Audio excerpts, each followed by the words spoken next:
Hello everyone, in today's video, I'm going to show you how to install models locally with Pinokio AI. First, go to the Pinokio AI official website or GitHub and download the installer for your OS, whether Windows, Linux, or Mac OS. Then run the installer and follow the prompt.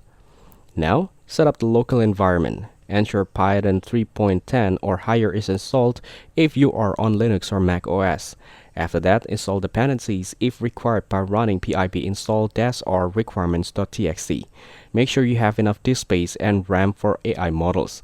Next, open the Pinokio AI app or GUI and choose local installation mode instead of cloud mode. After that, go to models, then add or download. Now, select the models you want, such as LLM, image, or audio models. Then, click download and install locally. The models will be saved to your local storage. Now go to settings and then model paths. Ensure Pinokio AI is pointing to the correct local model directories. Then set VRAM and CPU usage limits for your machine.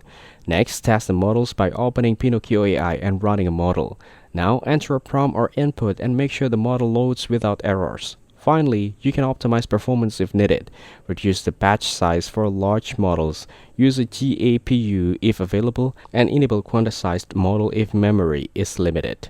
That's it. Thanks for watching. Don't forget to like and subscribe for more videos.